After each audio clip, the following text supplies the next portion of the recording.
Good morning, everyone. I'm going to go ahead and start. We're a couple minutes after. I'm sure some people will start funneling in. So this is day 2 of the Riparian Management Workshop of our 6th or 7th or 5th annual, whatever we're up to now. This is Save Our Oaks. Yesterday we had a couple of great sessions. We talked a little bit about some of the threats, the fungal diseases and the pathogens and the bark beetles and things that are damaging our oaks. And then we had a great afternoon session where we talked about tribal knowledge and what tribal knowledge really means as opposed to the traditional knowledge, as opposed to that kind of Western science and how to apply kind of both. And now we're heading right into our climate change. But before we get there, I just want to once again thank you, the co-hosts. I'm with the Paula Band of Mission Indians. I'm an employee here. I'm not a tribal member, but I've worked here about 9 years. Then we've got our friends from University of California Cooperative Extension. Shout out to Chris and Carolyn who are helping me out. And then the Climate Science Alliance, who are instrumental in a lot of the educational things. We got Anna and Connor should be hopping on in a few minutes. And this morning our co-host is going to be Chris, and he's also going to be talking later. But if you have any questions, you can reach out to any of us. Shoot an email to either of these 3 organizations and our co-hosts, and one of us will hopefully get back to you and answer those questions. But they've been great in helping me get this going. Chris has been with me since the beginning, and now I just keep suckering in more people to help with this. So as we get started, just a reminder, when we're talking, we're asking questions. We have a community agreement, but essentially just be respectful of everybody's opinion, everybody's knowledge. Western science, traditional knowledge, indigenous knowledge, individual knowledge, it's all valid here. Opinions are all valid as long as they're respectful. So, ask questions, talk, converse, seek answers, seek help, but, just be respectful. Agenda, we're going to have our 10 to 1 or 10 to 12, sorry, 10 a.m. to 12 noon. And we'll be doing a climate change session, which should be some heavy science stuff, but it should be a lot of fun. There's some great research we're going to talk about. Noon to 1, we'll do the break. I'll leave this on if you want to hang out, during the break, so you don't have to sign in and out, but it's the same Zoom meeting link for the entire day. And then at 1 o'clock, we'll get into the oak restoration techniques, which will be hopefully kind of a positive end of the day. We'll talk about how we ourselves can get out there and start planting some oaks and protecting our oaks, which leads us into, of course, climate change and oaks. Put the names up here for a second, but I'm gonna pass it over to Chris, and Chris McDonald from UCCE. He's our expert this morning, who's going to run the panel with some brilliant folks, and we're going to talk about some climate change issues that are causing some problems with our oaks. Thanks, Kurt. Our original moderator was supposed to be Connor McGee with Climate Science Alliance, and he just can't make it right now. So I'm taking over in his place. And as Kurt mentioned, we're kind of starting with the tough morning issues, wrapping our heads around climate change and oaks and climate change in Southern California, and then working our way to the afternoon session that are oak restoration tips and techniques. So our first speaker this morning, we're going to have Dan Kyan, Helen Regan, and then Yuvia Flores Renteria. And so Dan is going to go up first. Dan, there we go, recording's on. Okay, so Dan, if you want to share your screen, you're up. And you are a researcher from the Scripps Institution of Oceanography, and today you'll be talking about climate change in Southern California, Southern California's future. So Dan, I can see your screen.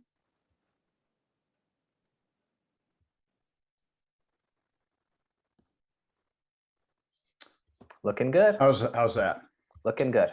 Okay, thank you, Chris. Thanks, Kurt. Hello, everyone. Pleasure to be here. And I live out in the inland North County area, San Diego region, and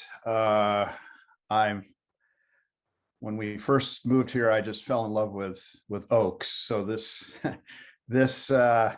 workshop is true to my heart.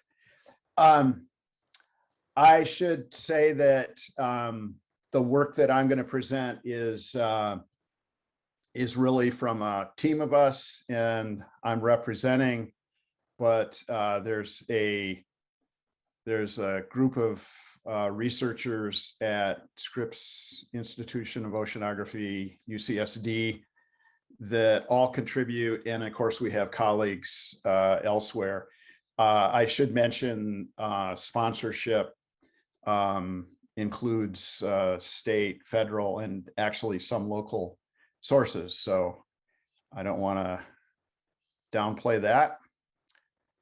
And I'm going to try to, I don't know if you can see this nasty little moniker there that's in the way, but hopefully it's not too obtrusive.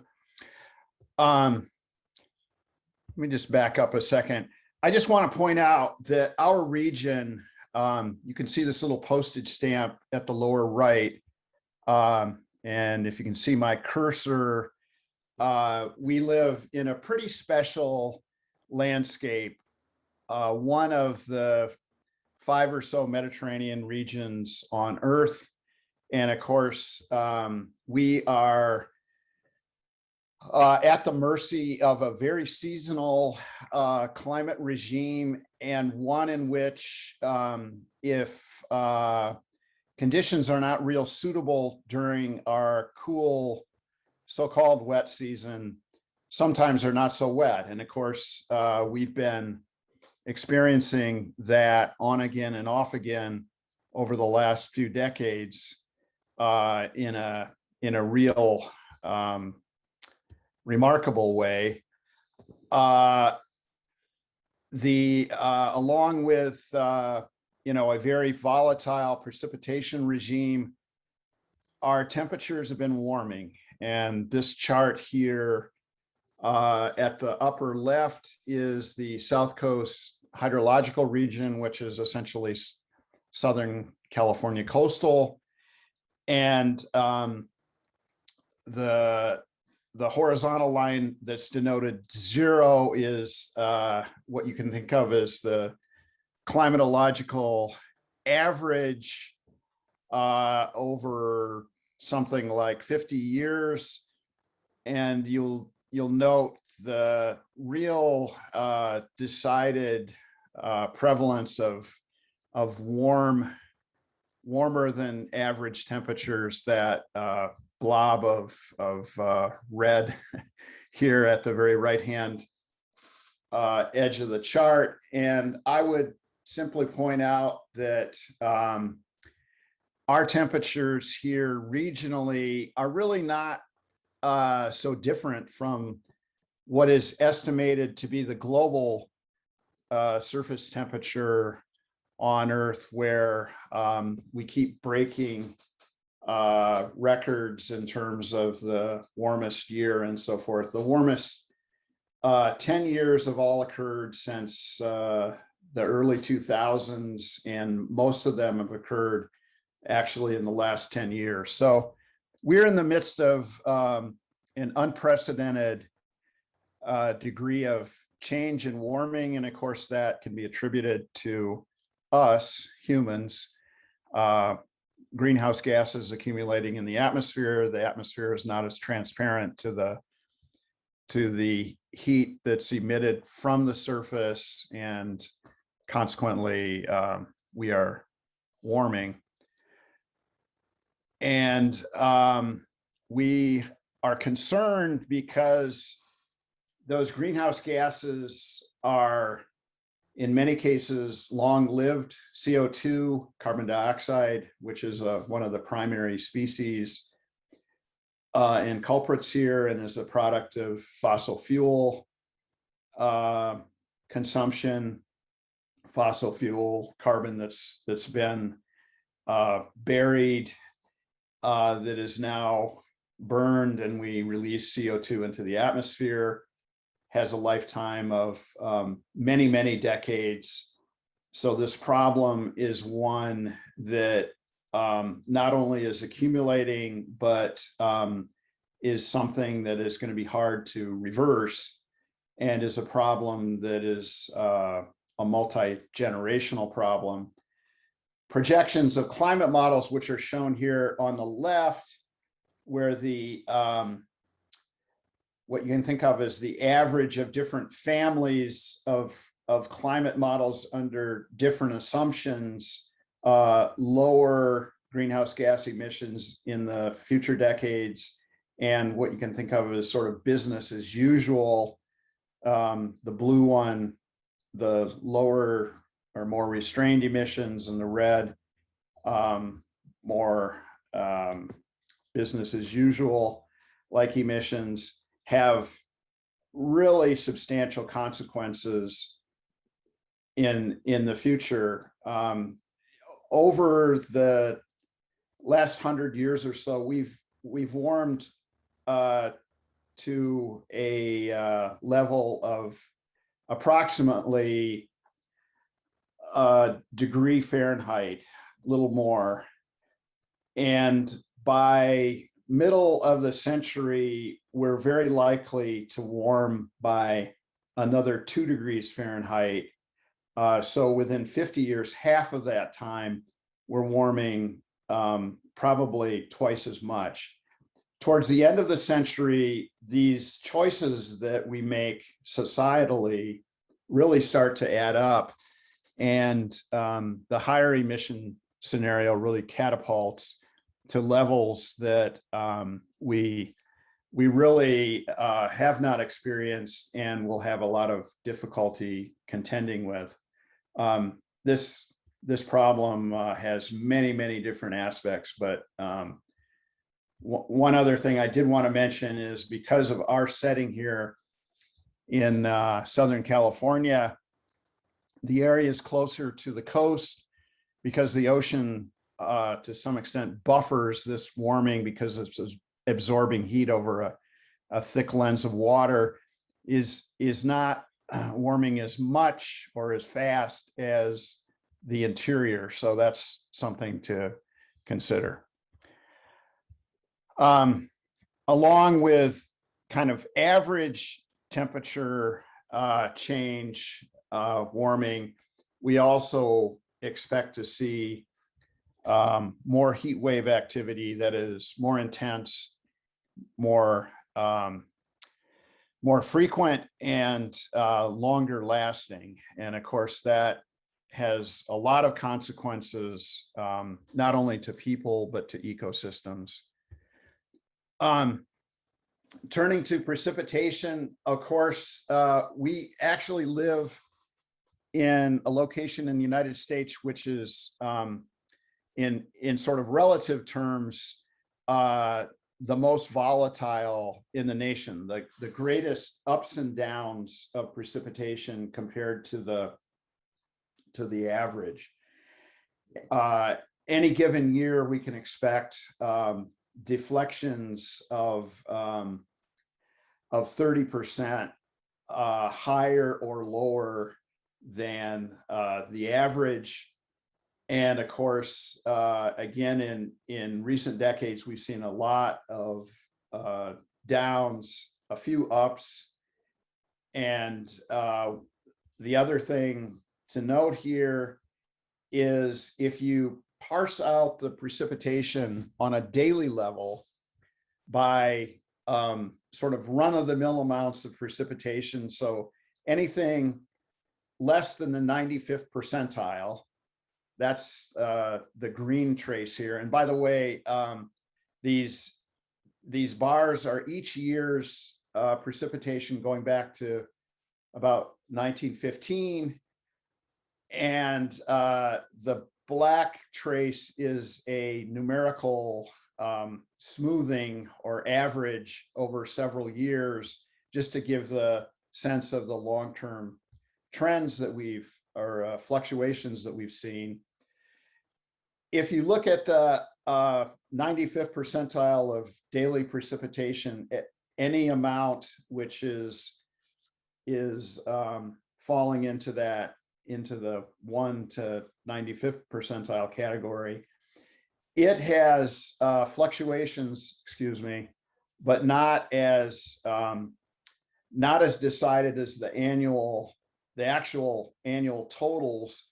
And it turns out that the upper 5% of precipitation events, so just a handful every year, and every year we can expect probably something like 20 to 30 days where there's significant rainfall. So the upper 5% of 30 days is a day and a half per year. So just not very many events actually account for a substantial amount of precipitation, but they also drive the strong variation that we have in Southern California precipitation.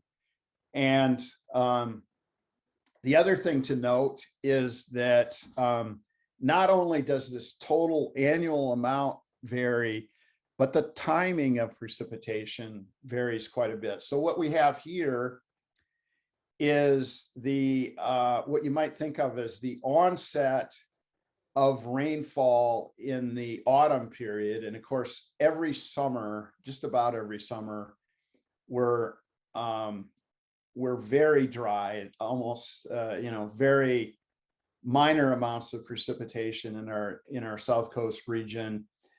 And we expect that precipitation is going to start to develop again in the latter part of autumn. And what we've done here is we've cataloged the precipitation that occurs each year starting on September 1 and charted the day on which we get actually a 3-day amount starting on that day that exceeds 1/4 of an inch. So when is the first 1/4 of an inch arrival? That time is laid out here on the vertical axis. The horizontal axis is actually the time in years in which each year's onset occurs. And you can see on average, 1/4 of an inch arrival occurs at the very end of October, actually October 31.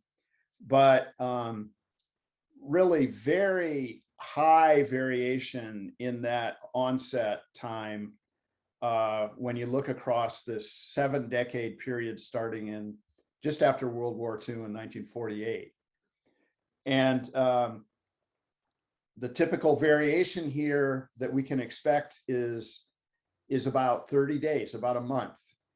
And so this is a very unreliable measure, but it turns out that this measure has a profound influence on wildfire, which of course not only affects oaks, but other parts of the ecosystem as well as people and so forth. And what we've done here is we've tallied up the number of fires and the acres burned over the entire South Coast region that occurred before this onset time. So in the case of 1948, it would be during this period from September 1 through mid-October. And in the case of 1962, which was a very late onset, it would be between September 1 and just the very beginning of February. So that was a very late year. That was a very disappointing start to the precipitation here in Southern California. And so it goes. Lots of variation from year to year, very irregular. And it turns out that as represented by the volume of these boxes, the brown box representing before onset and the green box representing after onset, the amount of acres burned before is greatly exceeding that that occurs after. So at least 3 times as much in terms of acres burned before that onset date. So the arrival of autumn precipitation is really critical. And it turns out that a lot of the first onset events are what are called atmospheric rivers, which is shown here by this remote sensed image of moisture in the atmosphere. Of course, the most moist parts of the globe are in the tropics, but occasionally we get these filaments of essentially super wettened streams of moisture that are propelled usually by winter, sometimes autumn storms. And they account for a lot of that variation that we saw earlier and deliver a lot of our water supply. And of course, also the lion's share of flooding along the west coast. So it's kind of a two-edged sword, but they're a really important mechanism and involved in our hydroclimate.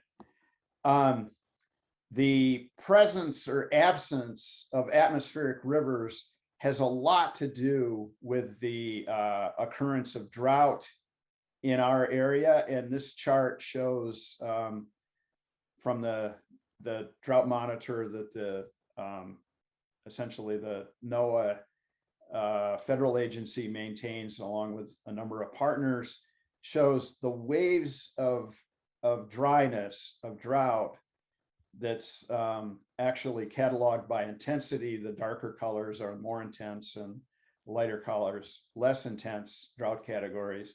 But you can see since the year 2000 here how we've had at least 4 major waves of drought, and we're in the midst of one right now, which of course has all of our attention.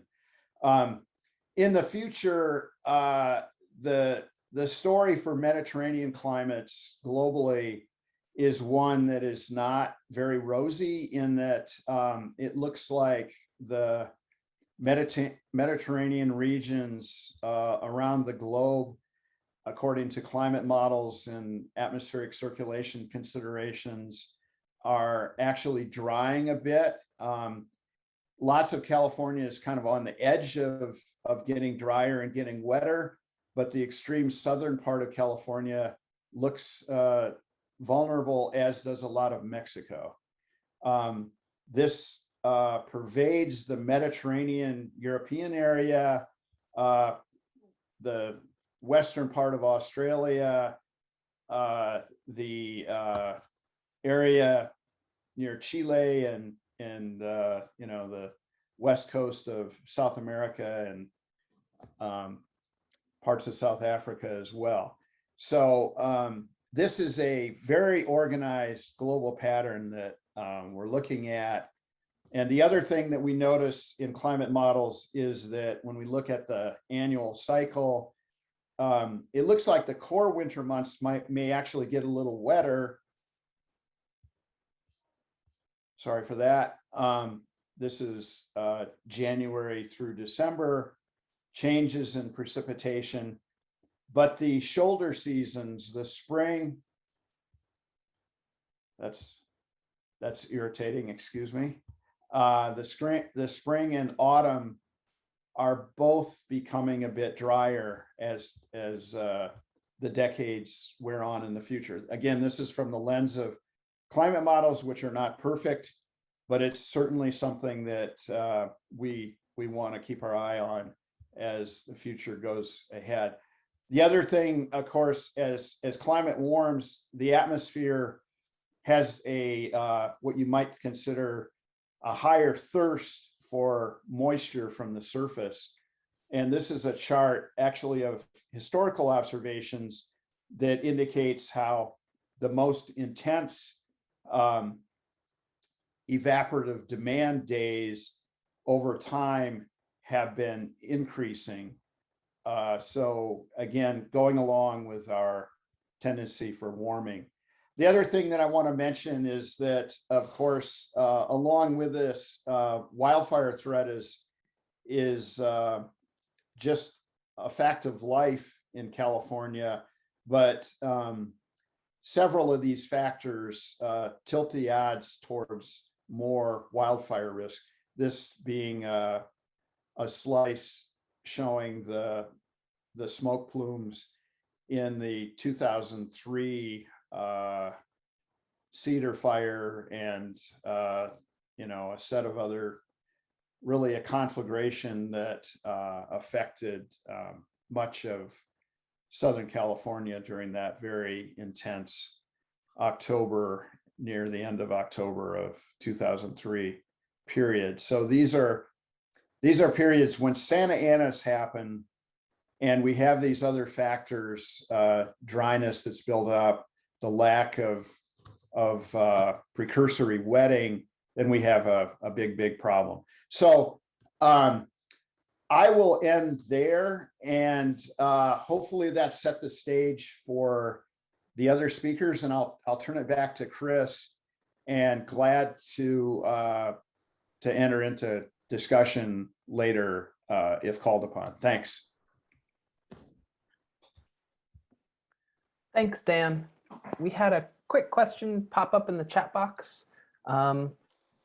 And so I'll ask it for you now. It says, could you speculate on water availability and drought stress on vegetation?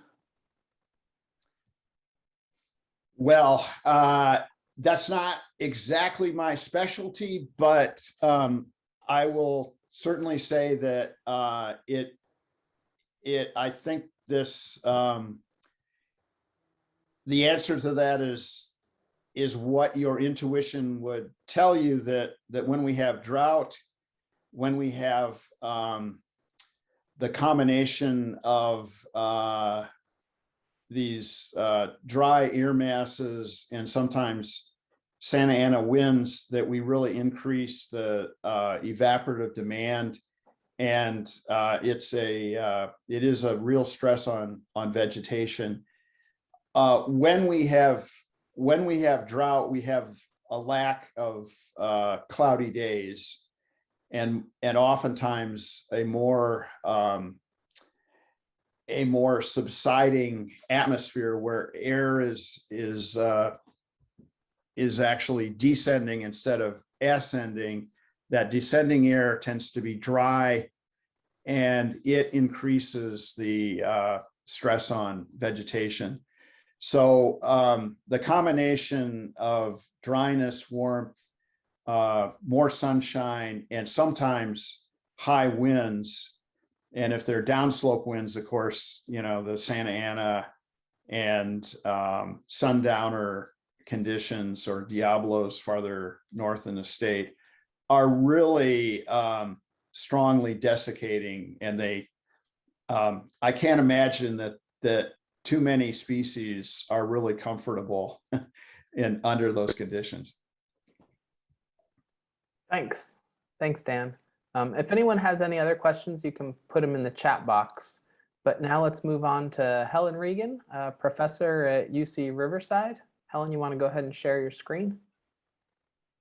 Sure. Let me, there we go. And I will do it from beginning. Okay. Excellent. Looks good on my end. All And right. I can hear you just fine too. All right. All it's good. All right. Well, thank you everyone for joining today. And thank you to the organizers for inviting me to present this work. My name's Helen Regan. I'm a professor at the University of California, Riverside, with my colleague Janet Franklin, also at UCR, our collaborators at San Diego State University and the Climate Science Alliance, and our tribal partners. I'm very pleased to present to you today this project, which we call for short, Resilient Restoration. It's been going on for about 8 months now, and it's funded by the California Strategic Growth Council until March 2023. Oops. I need to go back.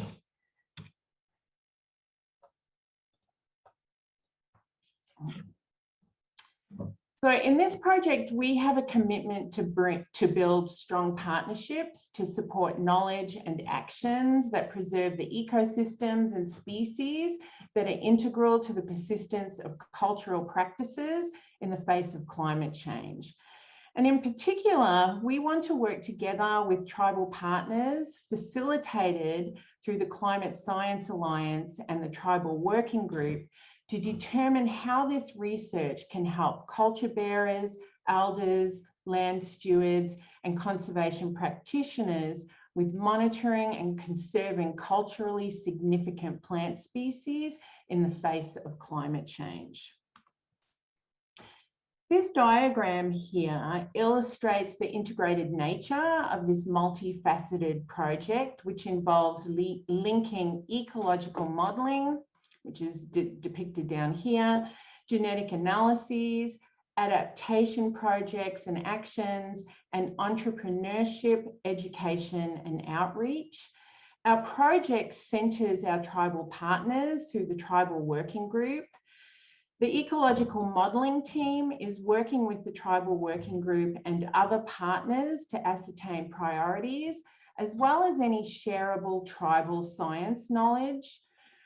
For the most part, we're using publicly available data to inform our models on climate change impacts to native plants and the effectiveness of potential management and restoration strategies. The modelling team will seek feedback on our results from the Tribal Working Group in an iterative process that we hope will produce proposals of adaptation projects and actions such as pilot projects in seedling propagation, restoration, and database development. Likewise, the genetic analysis team led by Lluvia Flores Renteria at San Diego State University is working with the Tribal Working Group to understand priorities and species context. They're performing greenhouse experiments and genetic analyses to examine genetic diversity of culturally important plant populations, focusing on oaks. And you'll hear a bit more about that in the next talk, I believe. This information will be shared with the Tribal Working Group, and it too will inform adaptation projects and actions.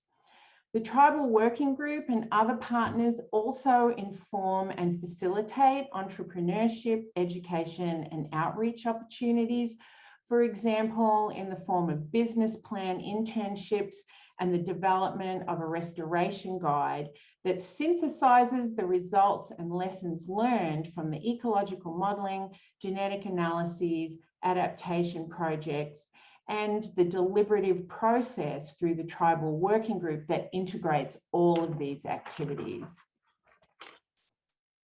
The broad shareable outcomes of this project can then inform land use planners, public utilities, land resource managers, conservation organisations, and other entities who all have an interest in adaptation to climate change. So I'm going to focus now on the ecological modelling component of this project. And the ecological modelling team is led by Janet Franklin and me at UC Riverside.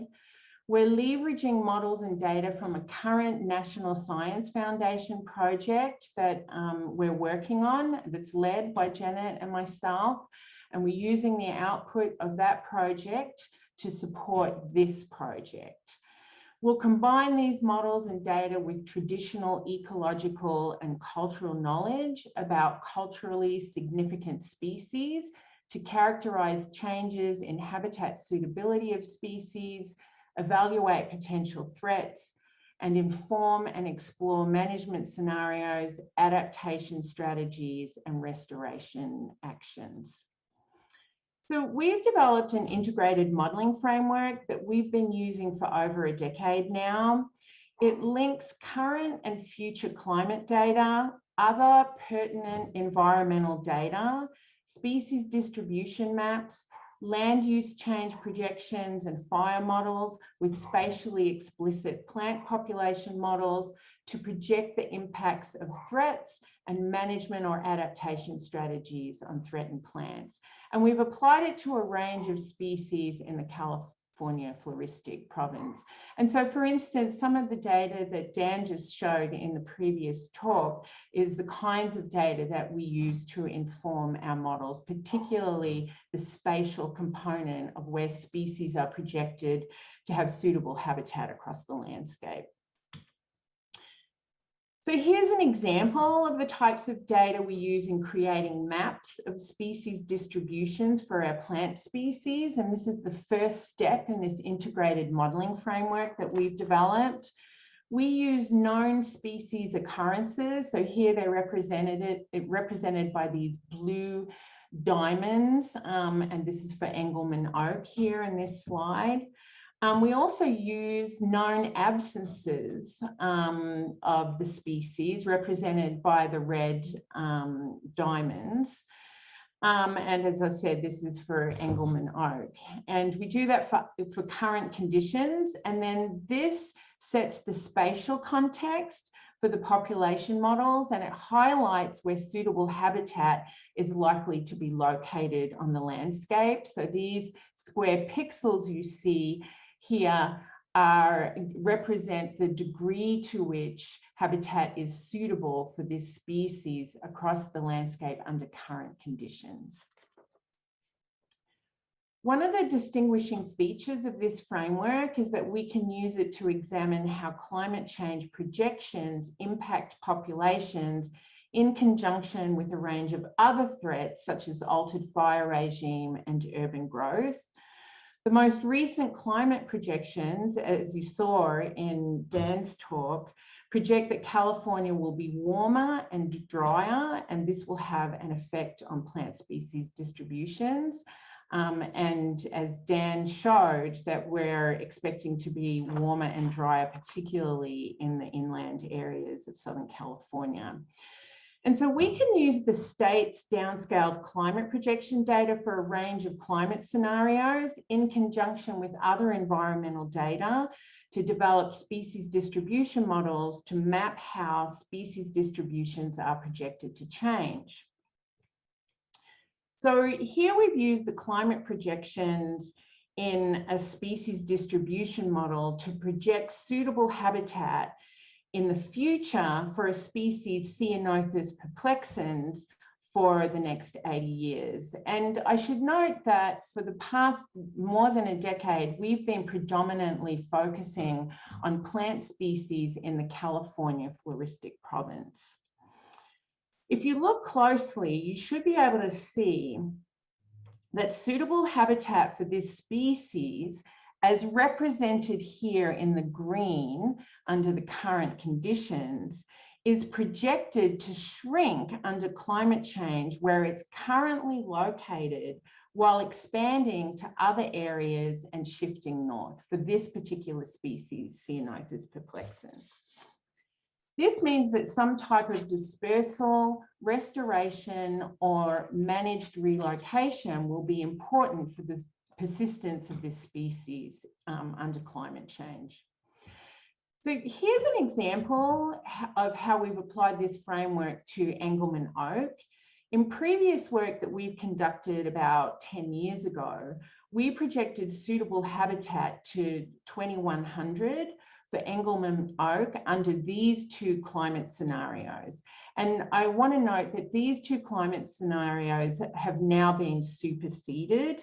I'm just using this as an example of how the components link together and the sorts of results we might get from this project.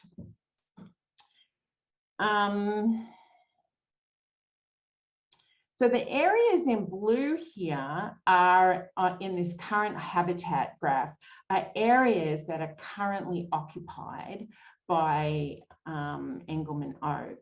And then the yellow in these following graphs represents habitat that is projected to be suitable in the future.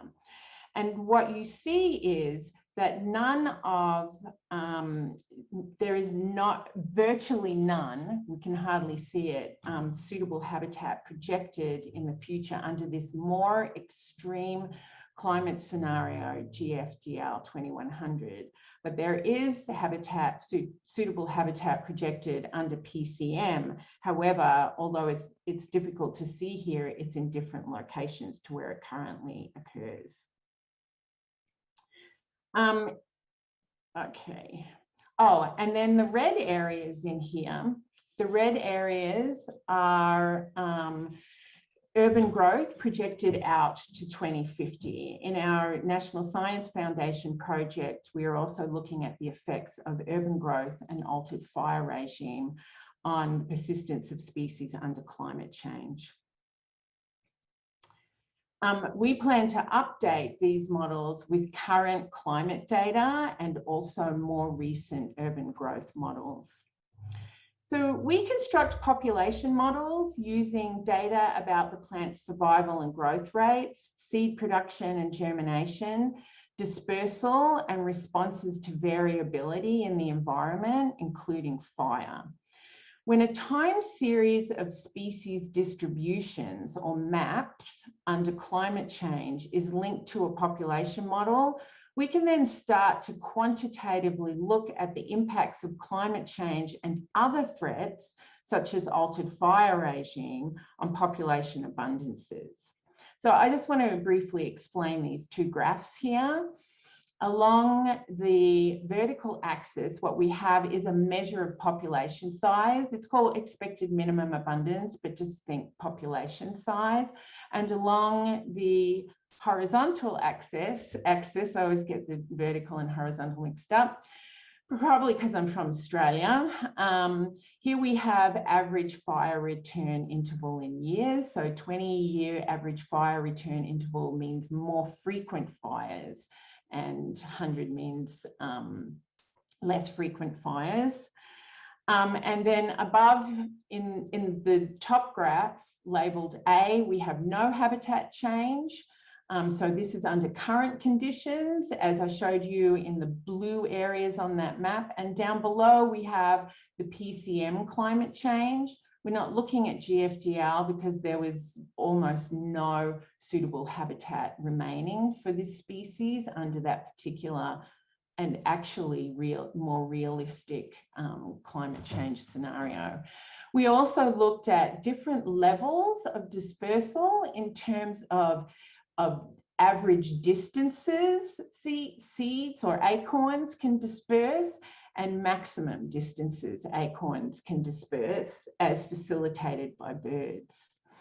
What you can see is that climate change has an effect on this species by reducing population sizes by an order of magnitude, so a quite severe effect. You'll also see that with frequent fires, more frequent fires, population sizes decline as well. But in this case, we also examined the role of seed dispersal under climate change, and we see that dispersal can improve population outcomes dramatically under climate change. However, in this case, seeds would need to travel a lot further and in higher numbers than natural seed dispersers such as birds typically would take them, indicating that there may be a role for managed relocation in climate adaptation strategies.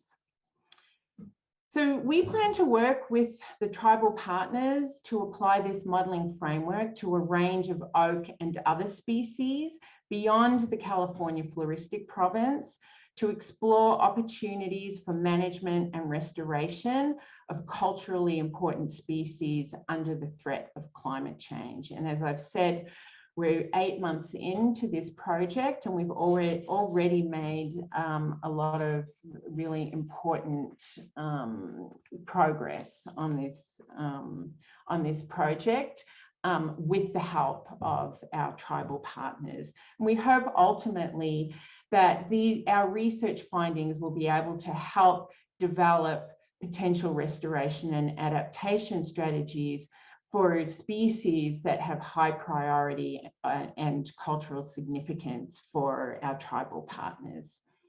Thank you. And I don't know if Connor wants to chime in, if he wanted to add anything to my description of our project. Hello, no, that was great, Helen. So I work closely with Helen, Janet, and Yuvia on this project, the Resilient Restoration Project. That's why Helen was mentioning me, but you did cover it very well. And yeah, we're just really excited to see those species vulnerabilities and start making decisions on restoration and what we could do. Thank you.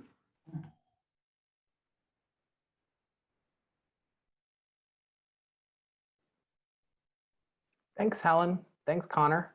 I didn't see any questions in the chat box, but I'm hoping you can stick around later for when we have our discussion session. Excellent. Okay.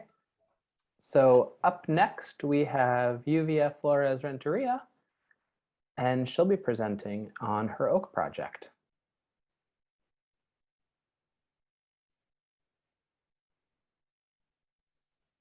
I should have turned this on first because that's harder now.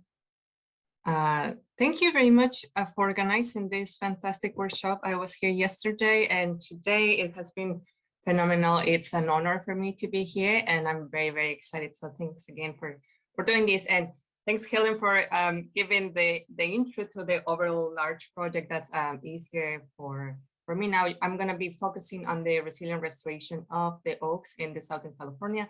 And I've been working very closely with Megan Jennings and with the tribal working group. As Helen was saying, we are a large group of collaborators. And this is the Climate Science Alliance, UC Riverside, and us from San Diego State University. But I am very interested in working with as many people as I can to target these goals. And I'm also working with a species with binational distribution group that in this group, we try to train students, usually from Hispanic backgrounds or minority students that need to or want to get engaged into plant science to conserve these species. And also we target the species that have been used traditionally, or we still use them culturally. Why do we study oaks? And that's because they are very ecologically important. And they provide house and food for a variety of animals. These are some of the iconic animals that you could see: acorn woodpecker, the California ground squirrel, and the scrub jays. A lot of insects, fungi, bacteria. Some speakers presented about this yesterday. Also, oaks are very important to improve the watershed because they develop this amazing root system that percolates water and for other reasons, but they are very important to rehabilitate the habitat. Don't forget the oaks need nurse plants to germinate and get established. So nurse plants are going to be protecting them from these drought conditions or dry conditions, and also from predators or herbivores. So this is just a small list of the plants that can be considered nurse plants, and they are culturally important. I have presented this before. So the metates on the left now are considered archaeological sites that are protected, right? And I love this picture that I found in internet. You can try to cook these cookies with the acorns, but also they are part of this landscape that we use to have ceremonial ceremonies in them. Unfortunately, the oaks are under several threats, and we learned about this yesterday, and I just want to remind you, some of them: bald-spotted oak borer, right? The student oak death, the polyphagous short bald borer, and this one is actually carrying a fusarium, this microbe that is actually killing the tree. But very importantly, us humans clearing for development or for agriculture. All of these threats are being exacerbated by drought and higher temperatures. And the combination of these two factors is what is killing a lot of trees around the world. And what happens is that when this combination of factors occur, the plant cannot naturally defend itself, right? It lowers the defense. And then also cavitation can occur, that's affecting the vascular system on the plant, and the plants can die. So it's very important to consider that. What I want you to think now is that some species, different species have different responses to these stressors.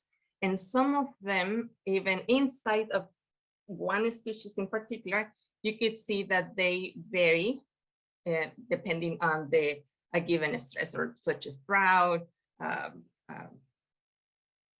or higher temperatures, for example, herbivory.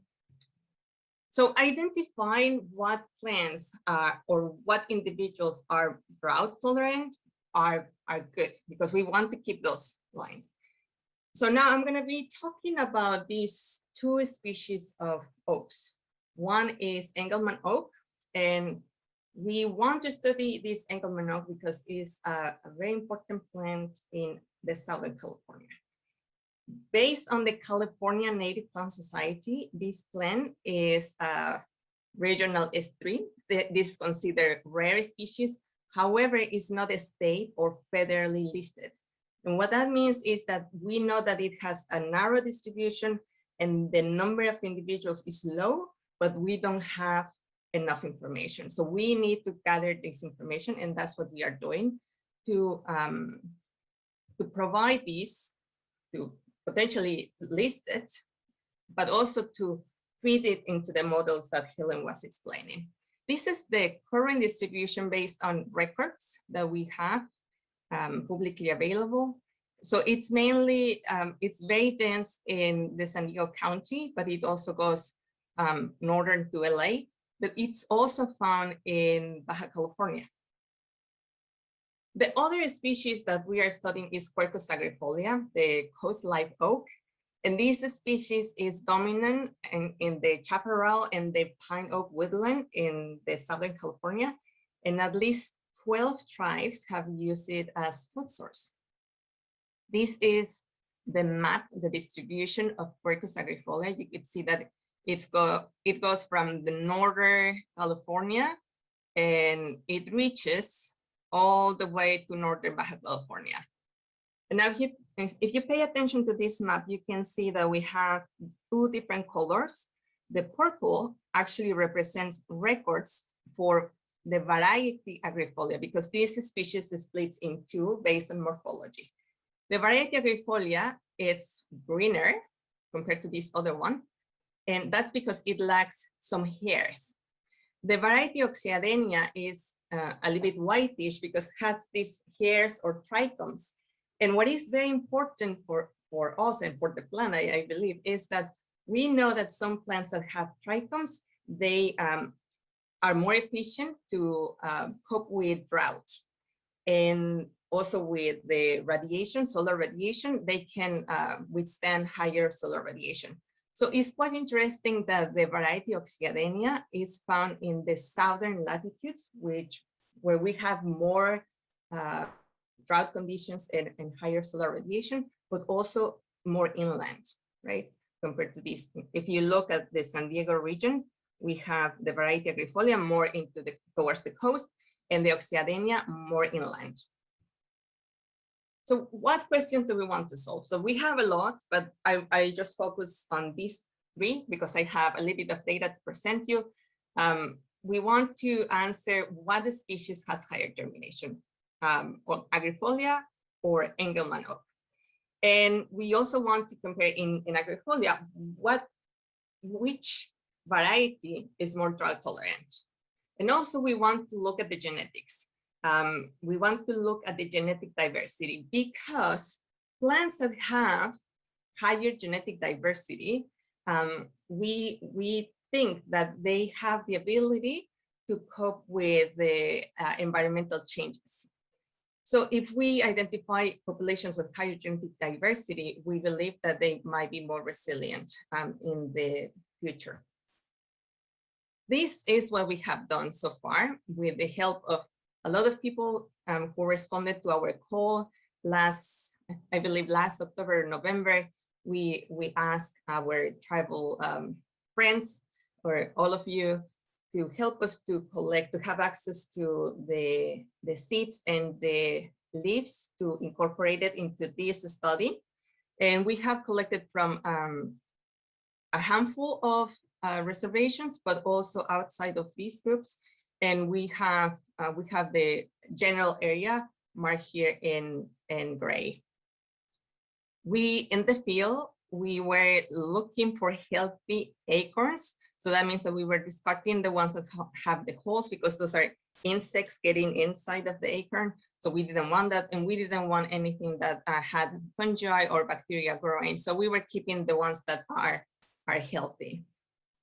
We had the help of a lot of people in the ground, and I'm missing some people, but I just want to include some pictures of all of you, and thank you once again for your help. As we were exploring this and collecting, I just fell in love with this tree. This is my favorite coast live oak. I wanted to share this picture with you today. It's a magnificent tree. Okay, once that we have the acorns, we put them in the fridge at 4 degrees for up to a month. And that is a treatment that accelerates the germination. And then once that this is the acorn, and this little thing here is the root system that is getting formed. So once that they started germinating and forming the root system, we planted them, and we plant them in the greenhouse. And I want to thank Carlos Portillo, an undergrad at SDSU, who has been taking care of the plants very regularly and in a very awesome way. So he is taking care of our babies there. Okay, results. So we have, this is the graph. Here we have agrifolia. This is the percentage of germination. So this is, it represents 84% of germination for the seed. So that's really good for Quercus agrifolia. However, Quercus engelmanni, we had a lot less seeds from Quercus engelmanni, but even though some of them germinated, but in average, only 44% of these species germinated. So agrifolia is doing a lot better regarding germination. Now, if we focus only in agrifolia, we have all of these localities that we collected from, and I am not disclosing the localities for to respect to the agreement that we have with our tribal partners, and we need permission from them before we disclose publicly all of the data that we're generating. But we will give to our partners the report shortly, after maybe next week. So we have here the germination by different localities, and what I want you to look is the variation that we have among the populations. The letters represent levels of significance. So if you have the same letter, means that they are about the same germination. There is no significant difference. But then we have a population that is B, that had a lower germination, and this C, it had very little germination, almost nothing. And these two populations that have lower germination than average is associated to, we believe that is because of this fungus that is killing the acorns. It's something that we want to explore more and gain more knowledge. This is the average height of the plants. After 4 months, we have 9 centimeters, and 3 months later, 19 centimeters. They double. They are growing like crazy. This is Nelly Rodriguez measuring the height of all of these plants. We have close to 2,000 plants in the greenhouse right now. And again, you could see by locality how different the height. And it's quite interesting that the 3 localities, these 3 boxes, these 3 populations have higher height. And those are populations from the north. So, but let me give you my perspective on this. Plants that are putting a lot of resources to grow above ground, not necessarily mean that they are gonna be stronger to cope with drought conditions. Sometimes plants that invest more to the root system can cope more with that. So that again, this is preliminary, and we are going to be extending our research into those, to answer those questions. So now that we have our plants established in the greenhouse, we're gonna be giving them different watering regimes to assess which ones are more drought tolerant. So the plants that died, this represents plants dying or behaving, struggling with the drought conditions, are going to be helpful to assess which ones we want actually to target. So we want to identify again plants, families, or species that are drought tolerant, because those are the ones that we want to propagate. And that's exactly what I have here. So once that we have that, we want to also couple this with genetic information. I was telling you about the genetic diversity, and we are using genetics to study that. So for that, these leaves that we collected, we have ground them using some techniques in the lab and some molecules. We separate the DNA from other molecules. And I just want to emphasize that we are not in any way modifying these organisms. We are just reading what it's in the DNA. That's very important. And after putting them in an equipment like this, we can actually see the sequences and we analyze them. So this is a work that Vincent Tran, another student at SDSU, is doing. He has just playing with the DNA extraction, and this is how it looks. This is a gel from the lab, and you can see here these bands. Hopefully you can see them. These are DNA, and these are RNA, some other molecule. But once that we have the sequences in this hypothetical cartoonish scenario, we're going to be able to read genes like that. And if we have variation in these letters, that means genetic diversity. And maybe other populations or other families might not have that many or none of these variations. So we want to target the populations that are variable to increase genetic diversity. So I of this by saying that we need to work together, and we recognize this region, this area, as trinational, and we need to work, and we are working together. We need to solve regional and global problems. And if you are interested in working with us, if you are not working with us yet, and you want to include your samples from your reservation, please contact us. I'm going to make sure that my information, or Megan or Helen information, is there. We want to keep learning from you and exchanging knowledge with you. We know and we honor all of the knowledge that you have. We want to keep working closely with you. We invite you to SDSU to visit our lab, our greenhouse, or any other facility, and to learn more about our programs. And one of the things that we're going to be doing, and we already started, is to give back the seedlings that we are growing in this experiment to the tribal partners. And hopefully you guys can plant them back and take care of these trees. We already gave back some of the acorns that were germinating, like the baby acorns. And again, we need to work together to save our oaks. I want to thank to our tribal partners. They have been awesome, providing us access to this and knowledge, and all of my collaborators, and especially my students who have been doing the hard work on this. And thank you very much. Thank you, Yuvia. You had a couple questions come in. One you answered, which was if you can still contribute acorns or leaves to your project, and you said you can. So make sure you put your email somewhere in the chat box. I'll do that. Thank you. Okay. That was me giving you a little bit of time to put your email in your chat box. Yeah, especially with my super long last name. Okay. Okay. Thank you. Somebody else asked, it reminds them of similar work being done on other riparian plants. Are there plans to attempt to do some experimental restoration plots in the wild to test this further?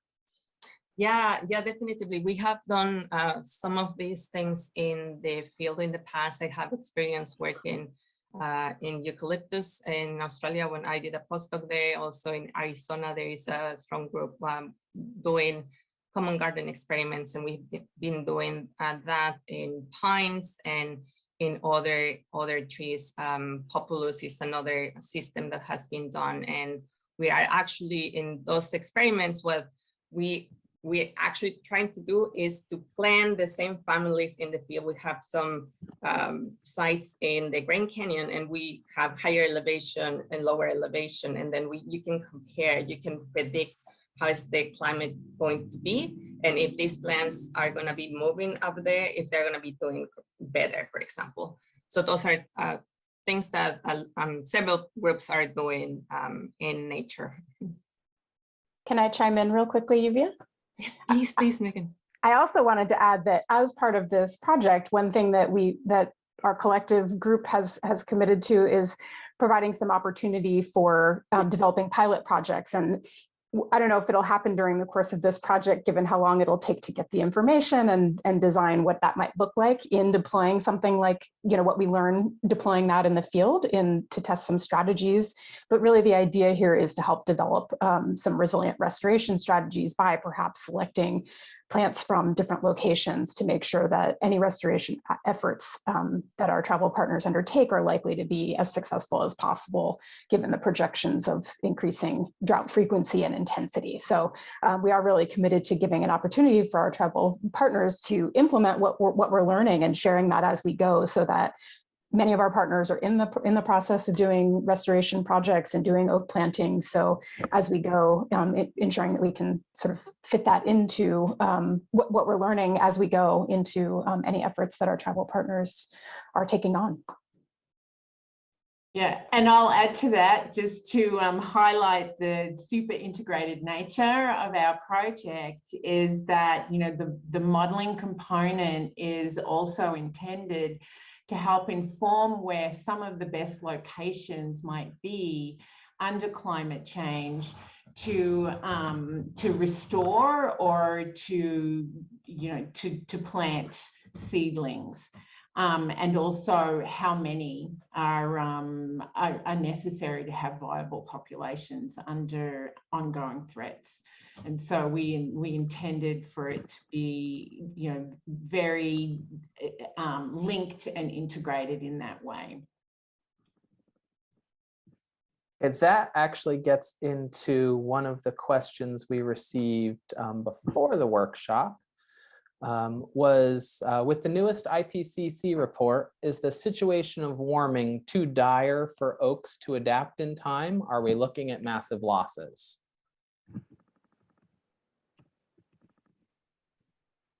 Well, Go ahead, Helen. So in terms of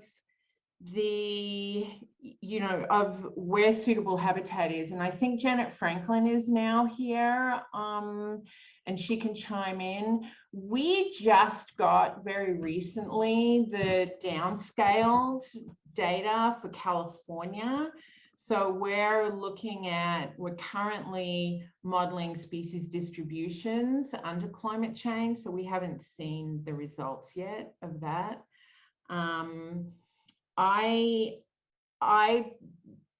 So we haven't seen. I project that there will be a big role for restoration, a very big role for restoration. And I think with the types of data that we get and the fine resolution that we're able to look at things these days, we will probably be able to find some refuge for restoration and managed relocation. But Janet can Yeah, I'll just add to the general question that the newest IPCC report, although the warnings are dire, they are not news to anybody who's been working in this space, to climate scientists and ecologists, you know, who've been looking at these projections for decades, years or decades.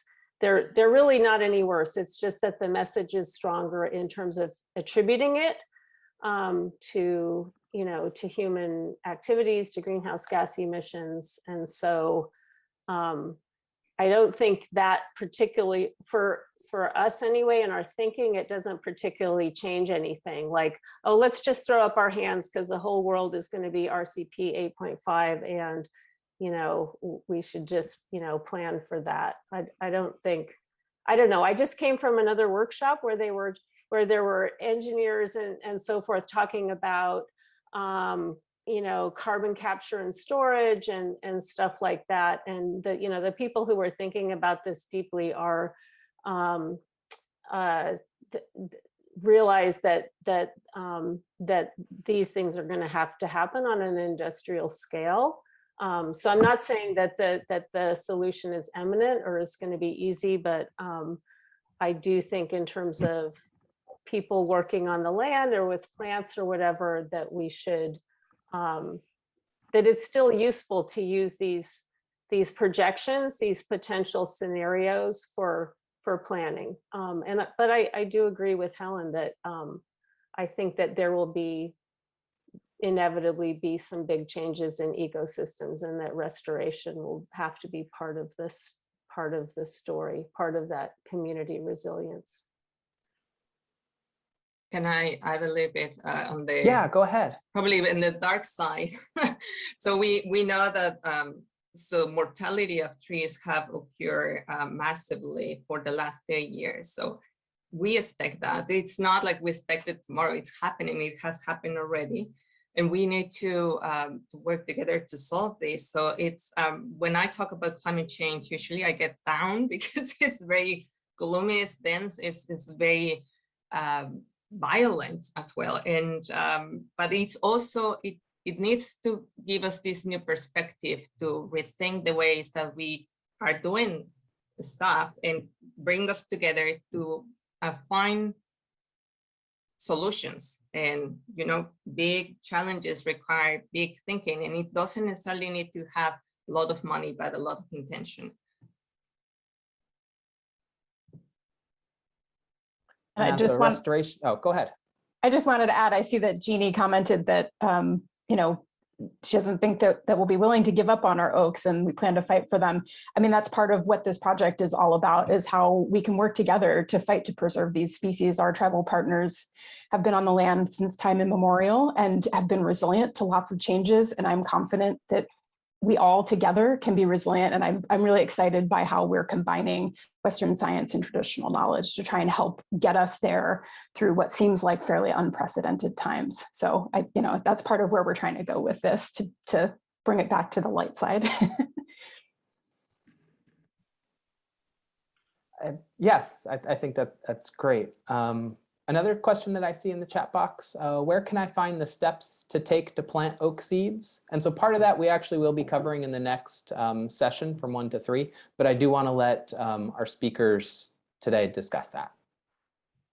Yeah, and I watched one of your talks, Chris, so that's kind of funny that but yeah, so it's relatively easy. I was exploring different methods, and this was the best that worked for these at least for agrifolia, right? And that's when I stressed when I presented the 2 different germinations from the 2 species, is that Engelmann had lower germination with this method. It doesn't necessarily mean that it's the best method for Engelmann Oak, but it's a good method that works for a lot of different oaks. And basically, we need to soak the seeds. We need to clean the seeds with a sterilized solution first, and we clean them. We use bleach at I believe 1%. It really varies, but low percentage of bleach to make sure that you get rid of all of the fungi and bacteria that might get into your baby trees. And then we put them and wrap them with towels, like paper towels, and wet them. It's very important to get them wet. And then we put them in the reach for 1 month. And then after that, you have to monitor when they are emerging the root system. And once that you see that, they are ready to be planted. It's very simple. It's super simple. One of the things that I will tell you is that plant them. If you have the acorn like this and the root system is coming this way, don't plant them this way because it's going to take longer to grow this way. Plant them this way. That's probably best. I tried to make a video with these steps, but the camera was out of focus. But I'll give it another try, and we can probably distribute that for everybody to watch it. Thanks. Yeah, and I think we have a tips sheet in the Oak Restoration Partnership. I'm not sure if that's been published yet, but yes, I agree with all of your steps. But we do need to make a guide for Southern California practitioners. Another question came in. Are there any thoughts on how your experimental design for identifying resilient populations could apply to restoration efforts for other plant species?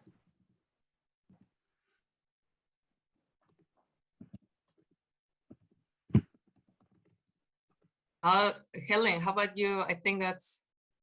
All right, I just saw experimental design and I thought that referred to your collection, but I don't know. Okay, the experimental design. I don't know, it might mean the framework. Would you like me to read it again? No, I think No. we can both have our perspectives, but what genes are being analyzed? Oh, that's a different question. So I think, yes, we could do a lot of different plants. We can analyze this. We will have to do germination. One of the things that is very important is that we start collecting seeds and from plants that are resilient. And so if you already know that one plant is more vigorous and the others are dying, don't collect seeds from the ones that are dying under these conditions. Try to target these that are already moving into that direction. So that's something that we can start looking into that if you already have the knowledge. But yes, we could do larger experiments in the greenhouse. You could also do these type of experiments in your backyard. You know, you can grow a set of plants and then you can keep the ones that are more resilient and then harvest them, you know, harvest those because you are probably use them. So that's something that you could replicate in a smaller sample.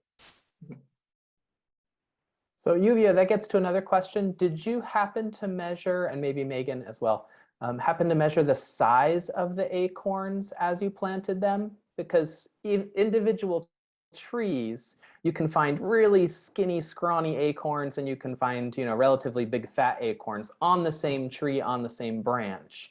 So did you account for that difference as well? We didn't, and that's something important to consider for some plants. You know, the larger the acorn, the more vigorous the plant, and so that's something definitely we were running out of time for this because we had planned. We have to. We were running out of time, so we didn't have the time. The people we were working under COVID restrictions. So we could even have students working at that time with us, and it was very difficult. So we did what we could, but it's important. Yeah, that's a very good point. And we will have to, I was thinking as we replant the plants, maybe we could look at the actual shell of the acorn and try to recalculate that. We are thinking about that. Okay.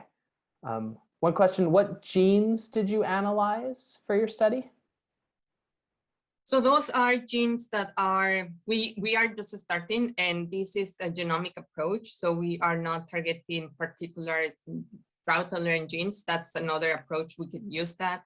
But in this one, what we do is we look for the genes scattered around the whole genome, and we look at all of them. So thousands and thousands of variants, we call them SNPs, and that is that can be in a particular gene that express a trait, or it could be the genome has regions that they don't express a particular trait, they don't get expressed into proteins. So we also work with this region. So we work with the whole genome, and not the whole genome, but genes scattered across the whole genome. Thank you, Yuvia. Nori, do you want to unmute yourself? You said you had a question for Dan. Right, I have a question for Dan. Only a geologist would ask this question.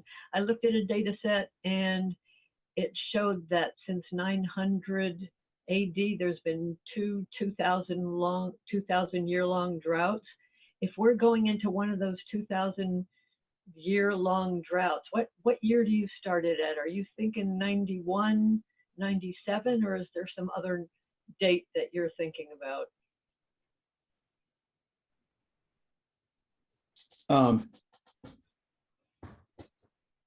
That's a really interesting proposition. First of all, I guess I would say that that we don't think that the basic climate state has changed markedly to the point where it would propel us into a really vastly changed Southern California climate. And our climate, well, we have had recent really strong droughts. They've been punctuated by wet years, 2017, which 2016 was more than normal. 2017, well above normal in California, which put a bookend on the 2012 through 2015 real strong dryness. So it's difficult to say where you would start cataloging. Certainly if we look at back the last few decades, the period after the last really magnificent El Nino, which was in 1998, has been marked by periodic dryness. So I showed that slide that showed waves of drought. And so I think here in California, and particularly in the Colorado Basin, which, we're hearing a lot of news right now about curtailments of deliveries and so forth. The Colorado area it's the most arid of the large watersheds in the nation, and it is extremely sensitive to warming, which is adding to their problems. Anyway, so I'm kind of avoiding the sort of direct answer to a 2,000 year event, because I just have a hard time fathoming that. That seems like something that would be a property of an ice age transition or something like that. And maybe that's, Nori, what you're referring to.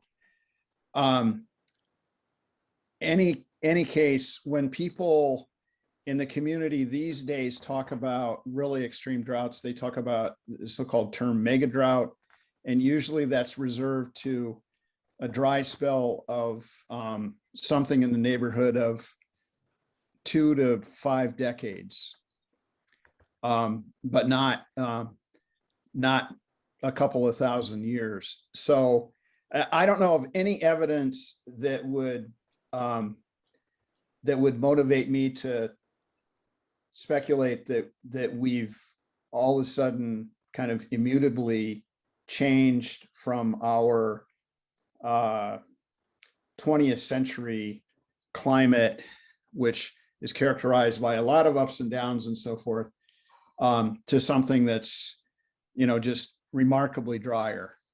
And so I guess that's my stance there. All of the climate models that we look at that project climate forward have dryness, but it's irregular and it's varying with wetness also added in. So we don't have big signals in climate models that we're seeing, you know, essentially a step change into a drier climate. Okay, thank you.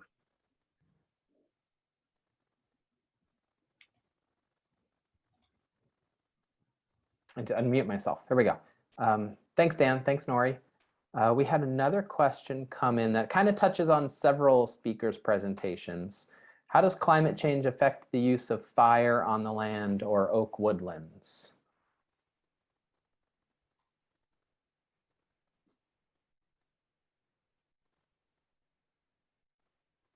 No one wants to touch that with a 10-foot pole, right? It's bad. It's yeah. bad. Well, you know,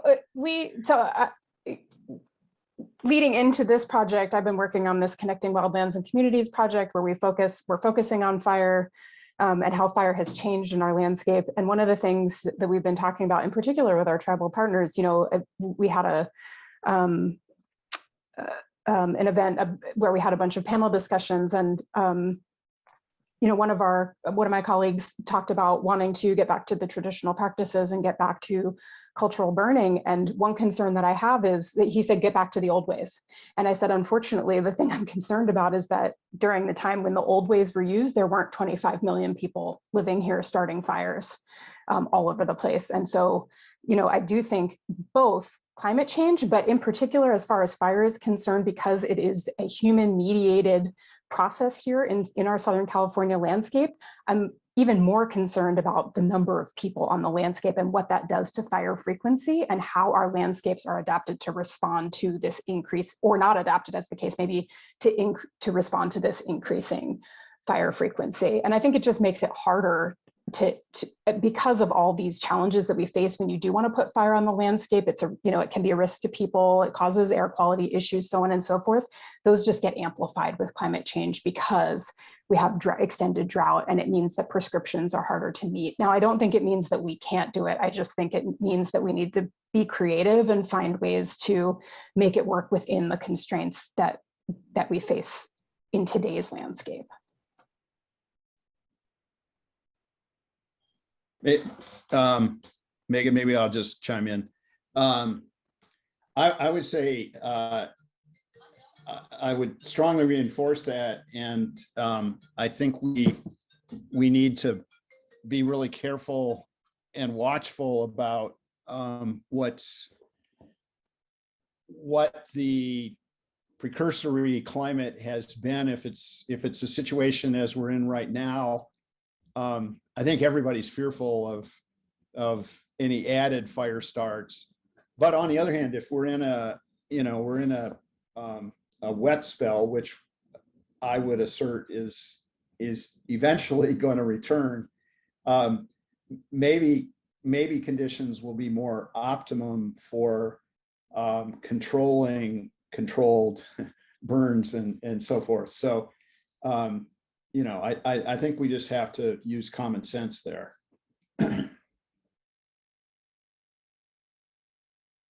Yeah, I think that's a great point, Dan.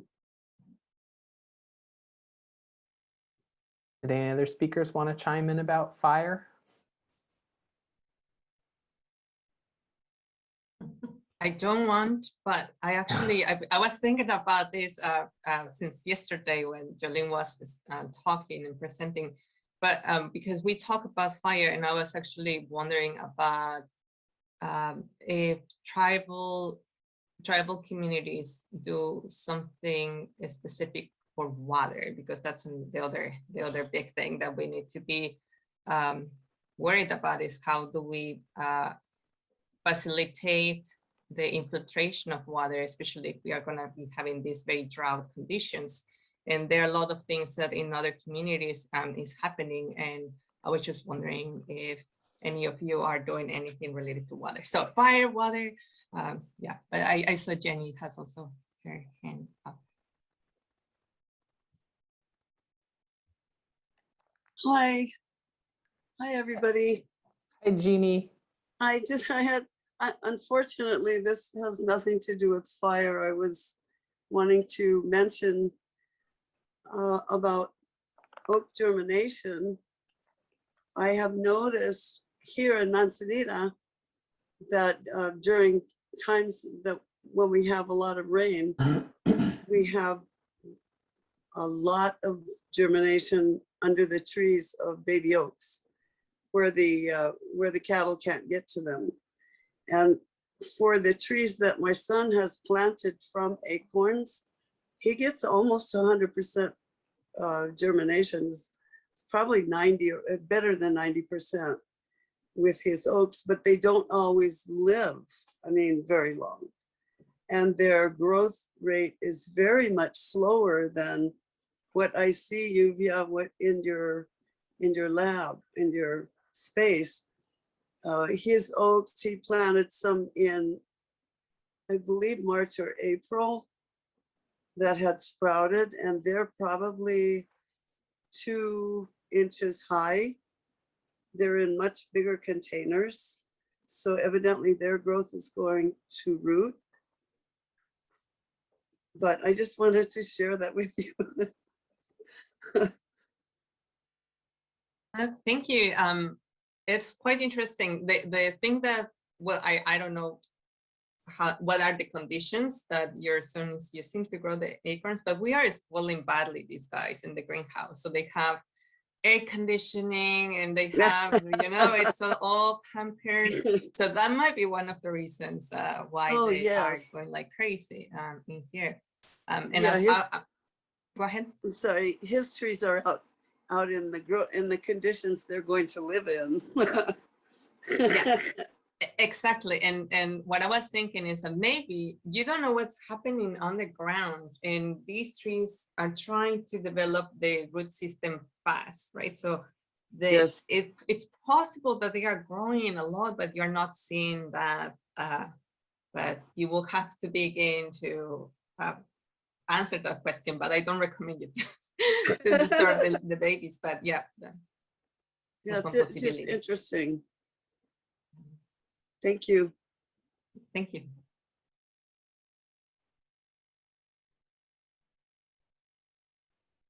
So we had a question that kind of went for all of the speakers, and if you could identify areas of concern based on your topic of study for local tribes. So maybe Yuvia, you want to go first, and we can work our way down the line according to my screen here. Areas of concern. So our results, I was showing that we're concerned about 2 areas, 2 localities. And as I mentioned, honoring the agreement that we have with the tribal groups, we will disclose this information once that we have their permission. We haven't asked, but for this particular topic, so we will disclose that later. And but yes, there is variation, and it will be very important to identify what's causing this low germination, what's killing these acorns or these seedlings in this population for sure. Megan, I don't know if you want to contribute anything more. Put me on the spot. I was busy trying to think of an answer. Well, I'm just interested in everything, and I love to hear so much of what we've been doing over the last few years, research-wise, has been driven by the input we've gotten from our tribal partners. So I always like to put the question back to them: what are you concerned about, and how can we help? How can we use Western science to support the work that our tribal partners need and want to do, so that it can be combined with traditional knowledge and practices and stewardship? I mean, I think, the fire question is one I'm very interested in, because, Jolene pointed out in the chat that, we actually need fire to lessen fire risk. And that's absolutely true. We're doing this project right now, looking at our montane forests and how do we safely restore fire to those places. So I think some of this question is, how do we get to, fire is not necessary, fire doesn't always equal bad, but fire in an unmanaged landscape with, under severe drought and so on and so forth, that can be bad. So how do we get ourselves to a place where fire can be back on the landscape in a way that is beneficial, ecologically beneficial, culturally beneficial, so that we can realize, the way that it used to exist in the ecosystem to serve as a beneficial process rather than as solely a negative process. And I think that benefits us all in terms of reducing risk as well to life and property. So I'm very interested in sort of talking and thinking through what that looks like in the future. Thanks, Megan. Helen, did you have anything you wanted to add about concerns for local tribes? So I agree with Megan.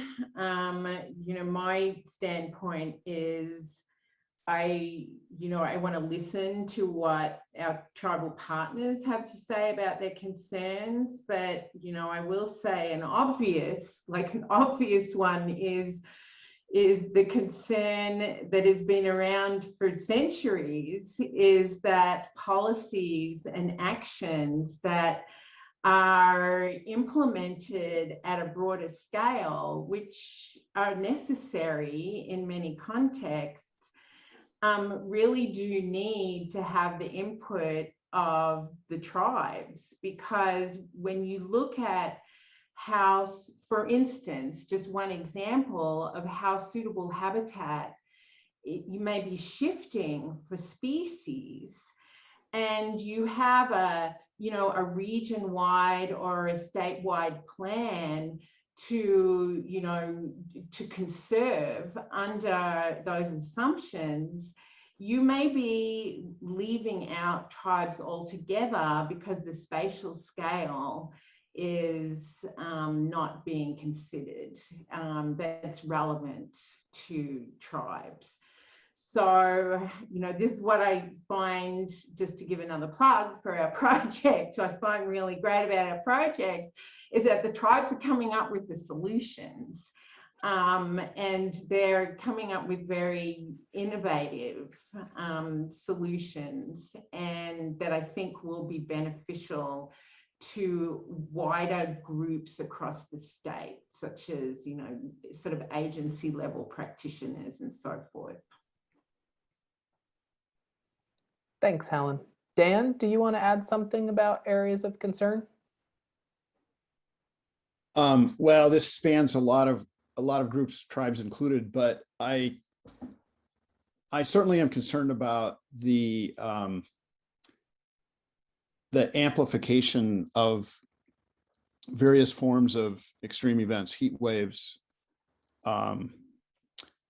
the impacts of Santa Ana winds on a prolonged dry landscape.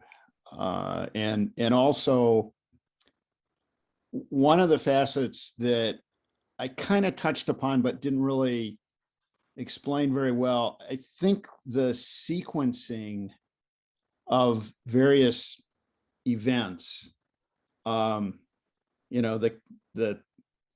occurrence of Santa Ana's during dry episodes, that, because it's dry, or along with the dryness, does that encourage more Santa Ana winds, for example?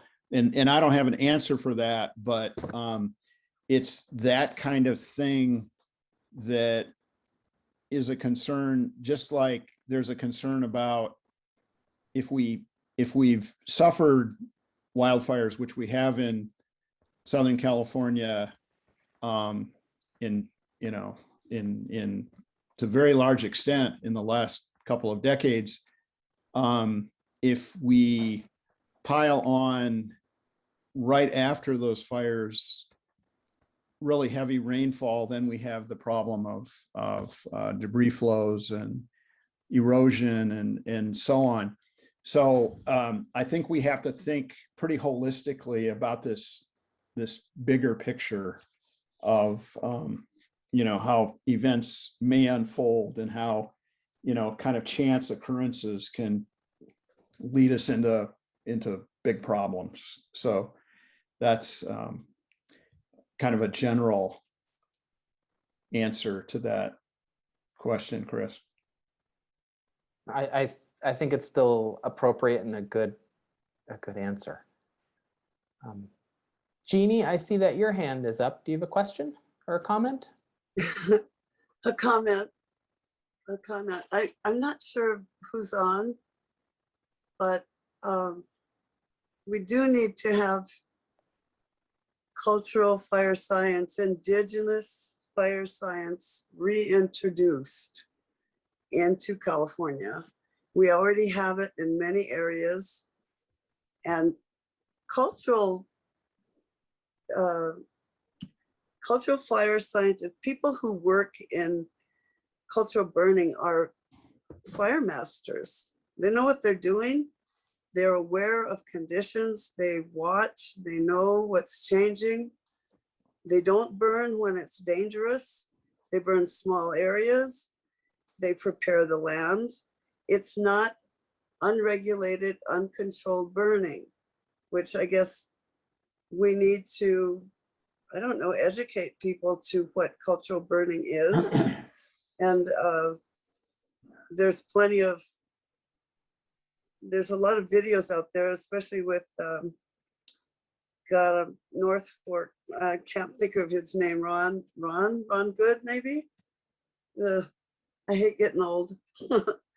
Anyway, I do think that we need to remember that Native Americans were in this landscape for thousands of years and developed those techniques because they wanted the landscape they had. They wanted the oaks, they wanted the grasslands, they wanted the animals, and they made it happen through hard work. And that was science. I mean, after you practice something for so many years, it becomes science. I'm sure it wasn't, I'm sure they had a lot of problems in the beginning. But anyway, I just want to throw that out there for some thought. Thank you. Thank you all. This is wonderful.